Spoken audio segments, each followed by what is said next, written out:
Buenas tardes a todas. Vamos a iniciar el primer tema de este año 2021-2022. Me da mucho gusto volver a estar con ustedes. Le damos gracias a Dios porque nos permitió todavía estar aquí cuando tantas gentes se han perdido la vida por el COVID. Nos ponemos en presencia de Él y empezamos en el nombre del Padre, del Hijo y del Espíritu Santo. Amén. Este tema que vamos a ver hoy es el 24 domingo ordinario. Búsquenlo en su Biblia, está en San Marcos 8, 27 al 35. Dijo Pedro, tú eres el Mesías. Ese es el mensaje, ¿verdad? Nuestro objetivo, si todas tienen su libro, busquen el objetivo ahí. Me gusta mucho, me encanta. Dice, reconocer que nuestro testimonio como cristianos no está solamente en la declaración y aceptación de Jesús como nuestro Salvador, sino en actuar en toda circunstancia como verdaderos hijos de Dios, apegándonos fielmente a su voluntad. Así debemos de vivir como verdaderamente hijos de Dios, porque si fuimos bautizados, somos hijos de Dios, ¿verdad? Vamos a invocar al Espíritu Santo para que nos ilumine. Espíritu Santo, fuente de luz, ilumíname para iluminar a los demás. Que así sea. Vamos a ver la lectura que nos dice el Evangelio de hoy, ¿verdad? El Evangelio nos dice así. Todas debemos de leer el Evangelio a la vez, como lo hacemos ahí en clase, ¿sí? Dice, en aquel tiempo, Jesús y sus discípulos se dirigieron a los poblados de Cesarea de Filipo. Por el camino les hizo esta pregunta. ¿Quién dice la gente que soy yo? Ellos le contestaron. Algunos dicen que eres Juan el Bautista, otros que Elías y otros que alguno de los profetas.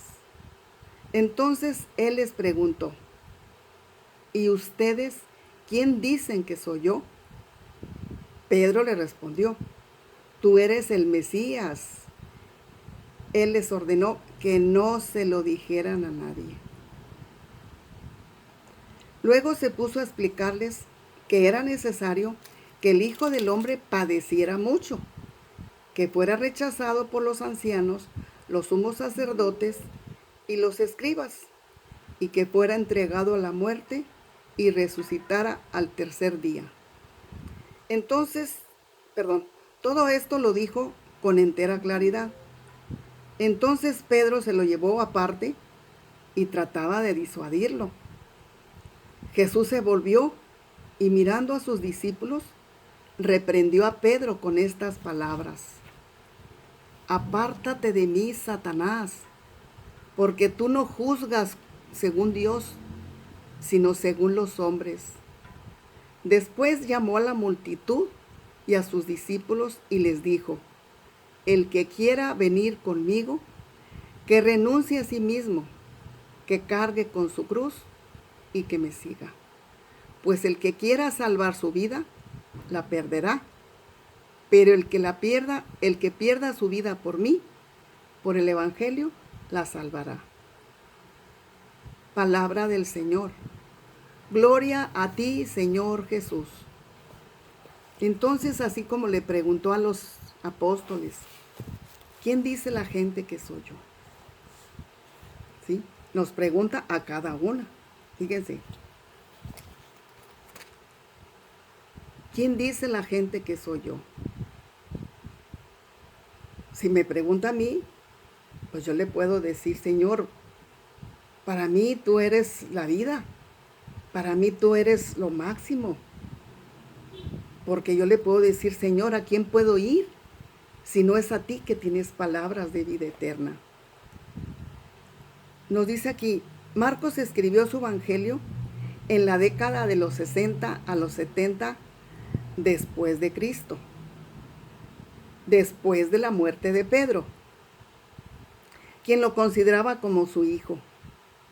Fíjense, para perseverar su predicación, su evangelio es considerado el evangelio de los gentiles, por las explicaciones que da sobre las costumbres judías. Marcos no quiere solamente decirnos que la resurrección vendrá después de la pasión, como un triunfo sobre ella, sino como la salvación pasa a través de la cruz. Aquí nos da a entender que la salvación significa que tenemos que cargar con la cruz que nos tocó a cada una, porque cada una escogimos la cruz. No vino Jesús y nos entregó la cruz a cada una, ¿verdad? Dice, oración introductoria. Que el Espíritu Santo nos haga sensibles a tu presencia y así vivamos con alegría nuestra vida de fe, viviendo y actuando como tú. Que así sea. Qué difícil se nos hace para nosotras vivir y actuar como Jesús. ¿Qué haría Jesús en mis problemas? ¿Qué haría Jesús en estas circunstancias de la vida? ¿Verdad? Aceptar la voluntad de Dios. Jesús quiere saber hasta qué punto de la fe de sus discípulos va más allá de la opinión que tiene la gente de su persona.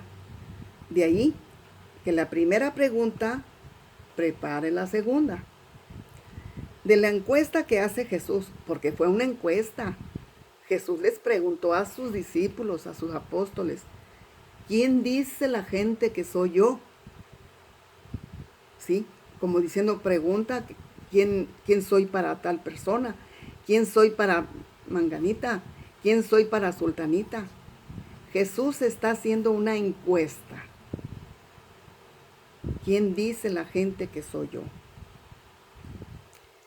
De la encuesta que hace Jesús a sus discípulos, se desprende que el pueblo estaba dividido, ¿sí? En múltiples opiniones respecto a su persona. Después de siglos de opresión y dominación extranjera, el pueblo de Israel había puesto todas sus esperanzas en el Mesías anunciado por los profetas. Es perfectamente explicable que la expectación fuera grande y que la gran mayoría esperara a un Mesías que liberara a Israel de la dominación en la que vivían. ¿Sí? ¿Por qué? Porque los que vivían en Israel vivían dominados por los egipcios. Entonces, ellos querían que Jesús viniera a liberar a los oprimidos. Dice, nadie al parecer pensaba que un Salvador que liberara a todos los hombres de las esclavitudes del pecado y de la muerte. Entonces Jesús vino a liberarnos del pecado. Acuérdense, porque si por nuestros padres, Adán y Eva, entró en nosotros el pecado. Y Jesús vino a lavarnos de ese pecado. ¿Sí? Pero nadie pensaba en un Salvador que liberara a los hombres de la esclavitud del pecado y de la muerte. O sea, ellos nomás pensaban en que los salvara de esa esclavitud en que los tenían los egipcios. Esa esclavitud de andar trabajando duras jornadas, ¿verdad? No pensaban, Señor, libérame, quítame este pecado que me pesa, ¿verdad? Entonces aquí nos dice, ¿y vosotros? ¿Quién dicen que soy yo? Es la pregunta que tarde o temprano ha de responder cada cristiano. Como en estos momentos la que está viendo este tema, debe de hacerse esa pregunta. ¿Quién dice, qué digo yo? Para mí, ¿quién es el Mesías? Cada una tenemos una respuesta diferente. Entonces, ahí en su cuaderno de tareas, escriban. Para mí Jesús esto, ¿verdad? Por eso es una pregunta. ¿Quién es Jesús para nosotros? Eso es otra pregunta. ¿Qué esperamos de Él? ¿Qué nos impulsa a escuchar su palabra? ¿Qué nos impulsa a bautizar a nuestros hijos? A celebrar ciertas fiestas en su honor. ¿Qué es lo que nos mueve? Pues que sea nuestra fe, que creamos que Jesús es el Mesías, que viene a salvarnos, a liberarnos del pecado, a lavarnos, a purificarnos. Jesús condena a Pedro con las mismas palabras con que condenó a Satanás. Cuando Satanás le dijo en las tentaciones del desierto, ¿sí? Acuérdense que el Satanás le dijo, pues si tú eres el Hijo de Dios, tírate de ese precipicio. ¿Y qué le dijo Jesús? No tentarás al Señor tu Dios. Pero Jesús le dijo, apártate de mí, Satanás. Igualmente le dijo a Pedro, ¿sí? Porque Pedro quería disuadirlo. Pedro quería hacerlo que cambiara de pensar, que le dijera, maestro, pues vete lejos, evita lo que te van a hacer, evita ese sacrificio, evita esa crucifixión. Pero como todo estaba escrito, por eso Jesús le dice, apártate de mí, Satanás. ¿Sí? Entonces, dice, se trata realmente de la misma tentación, una oposición mesiánica que descarta los caminos de Dios para imponer los caminos humanos. Aunque Satanás lo hizo por odio, de decirle a Jesús que se tirara, tírate, por odio, ¿eh? Pero Pedro lo hizo por amor, por un malentendido. Pedro no quería que su maestro muriera y fuera crucificado. Entonces, ¿qué diferencia, verdad? De amor y de odio. Entonces, nosotros por amor a Dios, ay Señor, ¿por qué? Pero Él lo hizo por todas nosotras, para perder hasta la última gota de su sangre, para salvarnos, para darnos la vida eterna.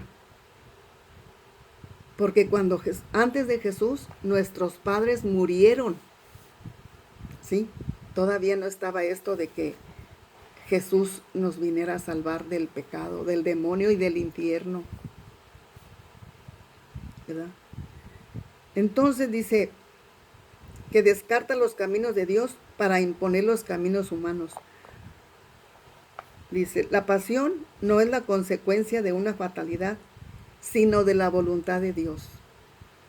Todo lo que le pasó a Jesús ya estaba escrito, muchachos. Jesús sabía lo que iba a padecer. Jesús sabía a lo que vino a este mundo, a entregar su vida por nosotros. ¿Y nosotros qué hacemos por Él? Jesús dice, el que quiera ser su discípulo, tiene que negarse a sí mismo. Esto significa que tiene que aceptar el proyecto mesiánico de Cristo, invirtiendo de esta manera la imagen de Dios que se había constituido y que había cultivado hasta entonces, en una conversión que llega hasta la raíz y alcanza hasta el centro de la persona. Se puede, por tanto, hablar muy bien y de negarse a sí mismo. Tenemos que negarnos a nosotras mismas. Por ejemplo, aquí mire, el discípulo tiene que proyectar su existencia en términos de entrega o de posesión. El que quiera asegurar su vida, la perderá. En cambio, el que pierda su vida por mí y por el Evangelio, la salvará. Miren, muchachas, en toda esta pandemia, yo no he dejado de salir a predicar su palabra, a llevar el Evangelio, como ya les dije, a un parque, una plaza. Pero una de mis hijas me impide, me dice, mamá, no salgas, mamá, por favor. Hay mucha pandemia, hay mucho virus, no salgas. Pero a mí tengo en mi corazón esta frase que dice Jesús, el que quiera salvar su vida, la perderá. Y el que pierda su vida por mí y por el Evangelio, la salvará. No quiere decir que no me voy a morir de virus, ¿verdad? Pero yo no voy a decir, no, ya no voy a salir a llevar el Evangelio, porque me puedo contagiar, me puedo morir. No. Dios nos cuida, Dios nos protege. Lo que quiere Jesús es que no se termine la fe, que la gente se encierre y se olvide de todo, ¿verdad?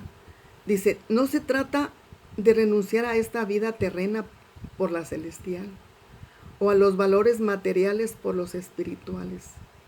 Nada de esto. Jesús afirma que la vida entera, material y espiritual, se posee únicamente en la entrega de sí mismo. Vale la pena que insistamos. Jesús no nos pide que renunciemos a la vida, sino que exige que cambiemos el proyecto de esta vida, que tengamos una conversión, que ya no seamos las mismas, que ya no tengamos rencores, que ya no tengamos enojos, todo eso, ¿verdad? Se trata de un proyecto de la vida en la línea del amor. Aquí nos dice, el Evangelio de hoy inicia con la pregunta de Jesús a sus discípulos. ¿Quién dice la gente que soy yo? De la cual obtuvo varias respuestas. Pero la siguiente pregunta que les hizo nos atañe más a nosotras y a ustedes. ¿Quién dice la gente que soy yo?